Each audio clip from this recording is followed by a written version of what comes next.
आने वाली 24 तारीख को यानी 24 अप्रैल को राष्ट्रीय आय एवं योग्यता आधारित परीक्षा का पेपर यानी इसी संडे को है। और जो एक सबसे बड़ी समस्या बच्चों के लिए आती है, और वो जो बच्चे कभी भी OMR सीट नहीं भरे हैं उनके लिए विशेष दिक्कत आती है। तो आज हम उनके लिए OMR सीट कैसे भरें इसके बारे में हम बताने जा रहे हैं। तो हम देखते हैं कि किस तरह से वो OMR सीट भरी जाती है। तो आओ देखते हैं।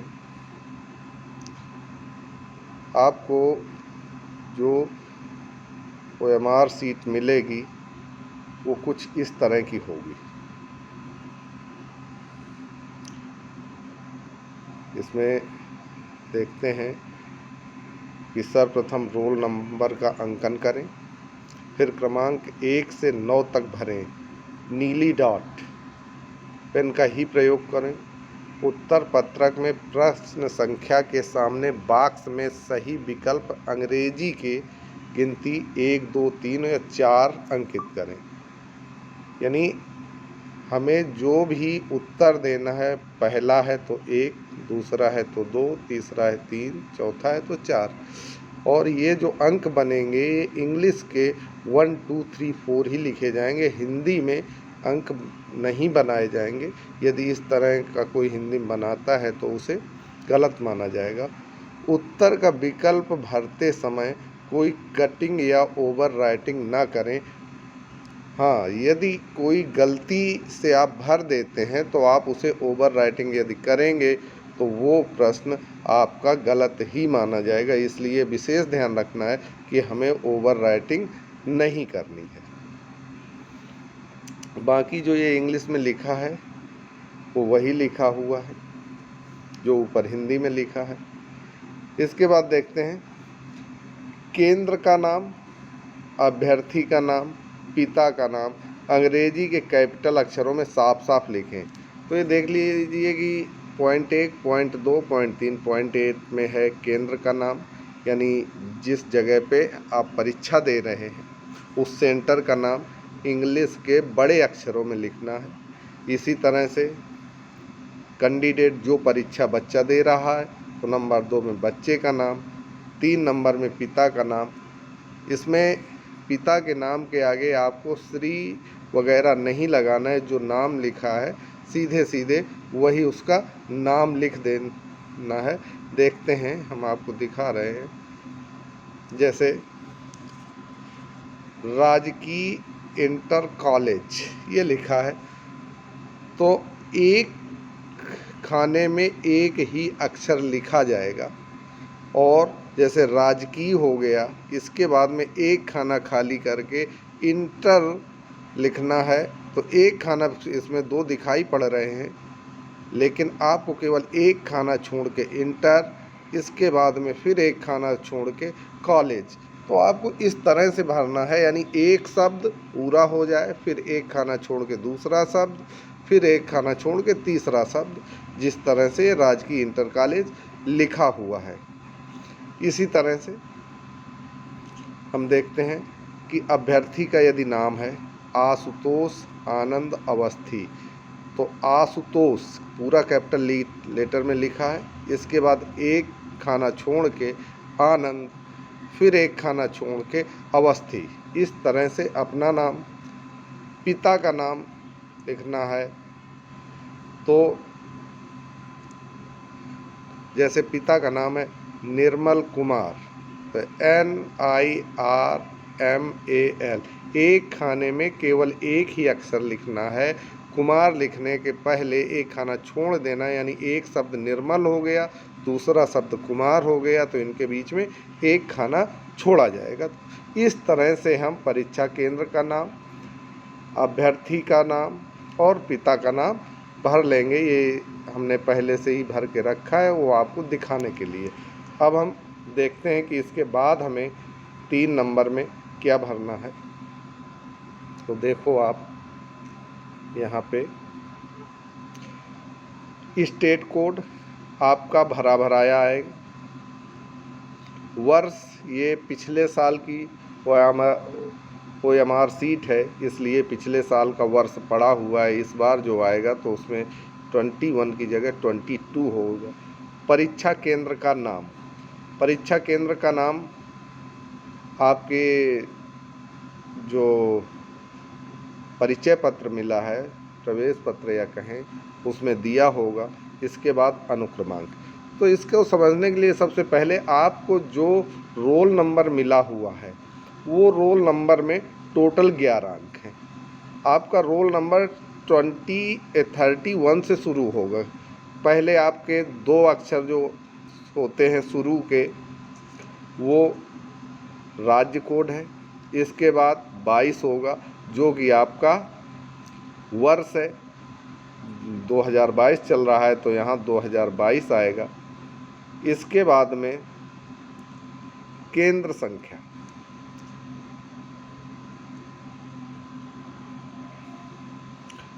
केंद्र संख्या जो लिखी हुई है तो आपके 4 अंकों के बाद में जो 4 अंक हैं वो सेंट्रल कोड होंगे, यानी केंद्र संख्या 1 2 3 4, ये 4 नंबर ये हो गए। तो देखिए राजकोट के 2, राजकोट के 2 ये हो गए, वर्ष के 2 ये हो गए 4, और इसके बाद के जो रोल नंबर में 4 अंक हैं वो हो गए सेंटर कोड।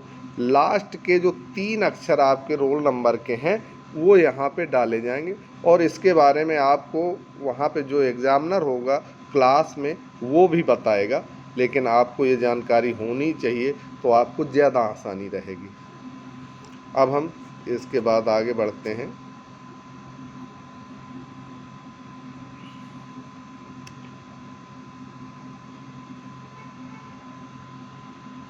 ये भरने के बाद इस तरह से हम एक खाने में केवल एक ही अक्षर लिखेंगे, ये ध्यान रखना है।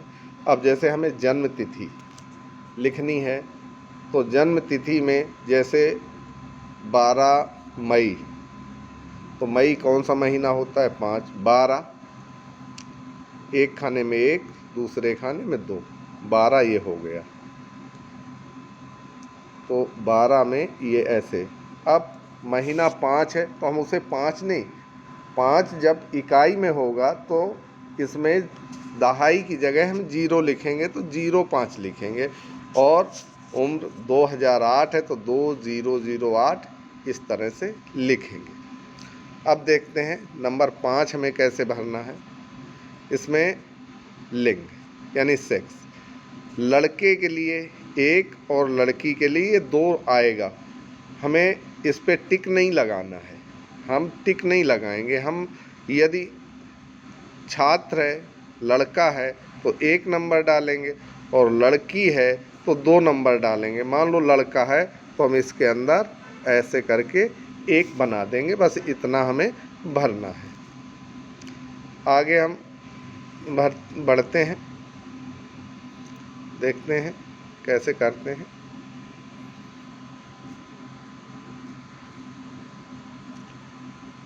इसके बाद 6 नंबर पे हमारा जाति का कॉलम आता है। तो जाति में यदि हमने सामान्य जाति से फॉर्म डाला है, हमने जाति प्रमाण पत्र नहीं लगाया था तो हम 1 डालेंगे। यदि हमने जाति प्रमाण पत्र लगाया है और हम अनुसूचित जाति से हैं तो हमें यहाँ पे 2 नंबर भरना है। अनुसूचित जनजाति से हैं तो हमें 3 नंबर भरना है, और यदि हम अन्य पिछड़ा वर्ग से यानी बैकवर्ड हैं तो हमें यहाँ पे 4 नंबर भरना है।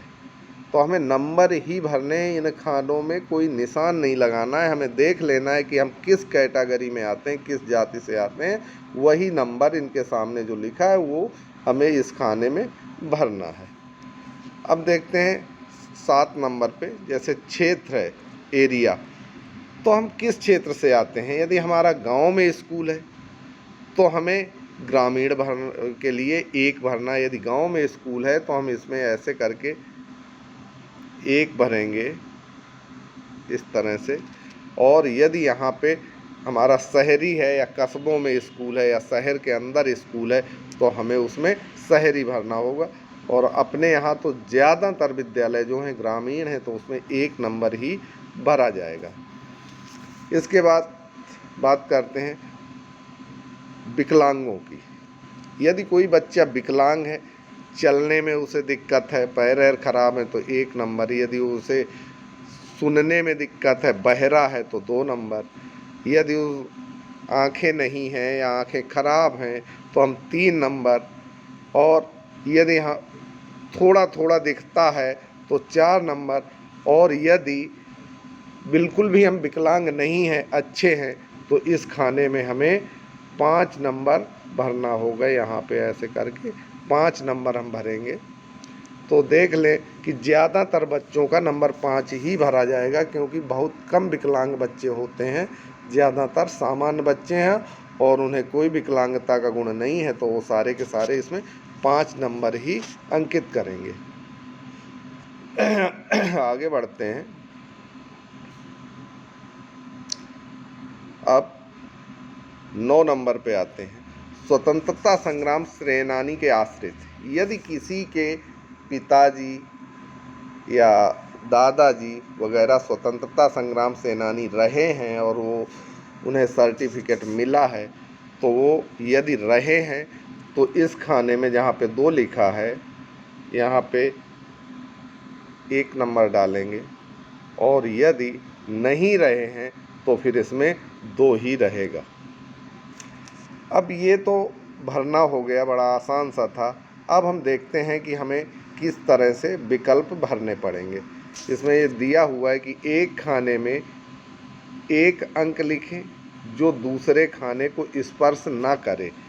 एक खाने में 1 विकल्प इस प्रकार लिखें, जैसे कि किसी प्रश्न के 4 उत्तर हैं और 4 उत्तरों में पहले एक ऑप्शन 1 नंबर पे लिखा है, 2 पे, 3 पे, 4 पे, तो इनमें कौन सा सही है। तो हमने माना कि हमारा 2 नंबर का ये वाला सही था। तो उत्तर के खाने में हमें 2 खाने के अंदर हमें 2 लिखना है और 2 इस तरह से लिखना है, एक छोटा सा, कि वो इस खाने के बाहर ना निकल पाए। ये विशेष ध्यान रखना है कि ये वाले जो 2 लिखने हैं तो इस तरह से लिखने हैं कि ये खाने के बाहर कतई ना निकले। इस जो बॉक्स बना हुआ है इसके बाहर कतई ना निकले। अब आगे बढ़ते हैं, हमें क्या करना है। अब जब हमें उत्तर देना होगा तो मान के चलो कि 1 नंबर सवाल का तीसरा ऑप्शन सही है, तो हमें इस खाने में छोटा सा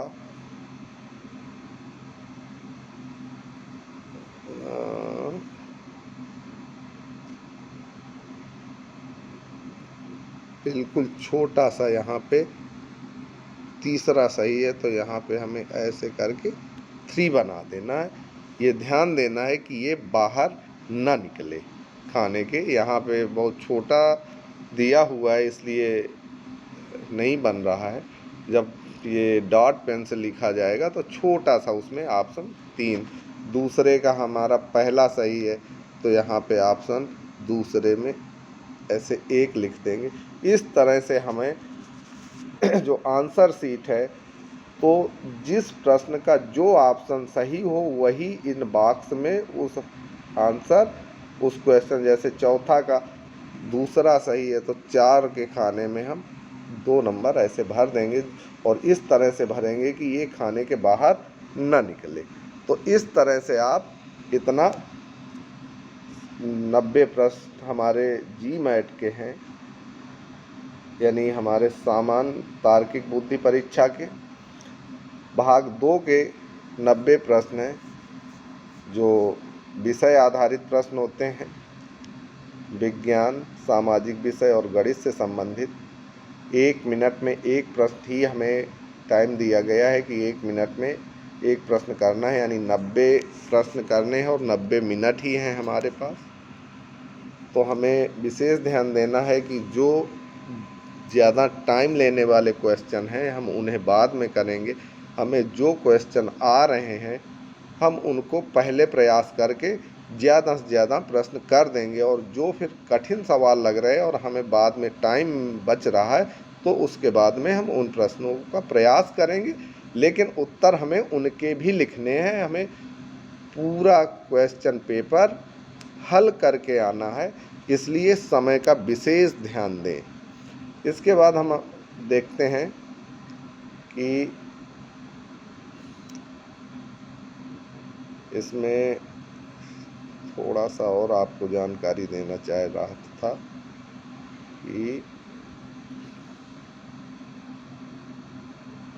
हो सकता है कि कभी कभी पैटर्न बदल भी जाता है। पिछली साल का जो पैटर्न था वो मैंने बताया, लेकिन कभी कभी पैटर्न ये वाला भी और देते हैं। जैसे एक में से ऑप्शन दे दिया ए बी सी डी, इसमें से कौन सा सही करना है, तो इसमें जो सही करना होता है उस बॉक्स को हमें ब्लैक करना होता है, उस सर्किल को ब्लैक करना होता है। जैसे इसमें हमारा दिया गया है कि क्वेश्चन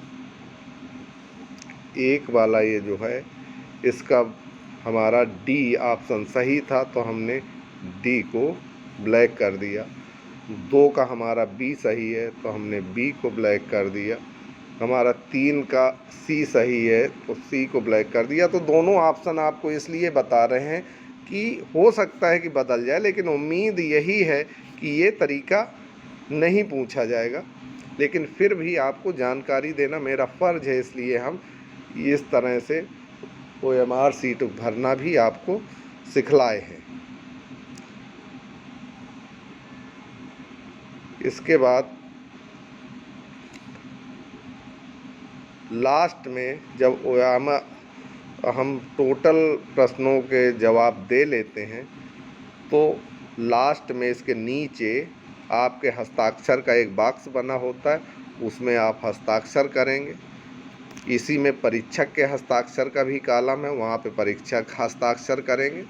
और इसके बाद आप जब पेपर कर लेंगे तो आपकी OMR सीट ले ली जाएगी। और इस तरह से आप इस पर विशेष ध्यान दें, गलती कम से कम करें, ओवर राइटिंग या कटिंग बिल्कुल ही ना होने दें। नहीं तो यदि आप अच्छा भी करके आते हैं और गलतियां ओवर राइटिंग है तो आपको सब कुछ आते हुए भी आप इस परीक्षा को पास नहीं कर पाएंगे। अतः इसका विशेष ध्यान रखें कि ये हम किस तरह से भरेंगे।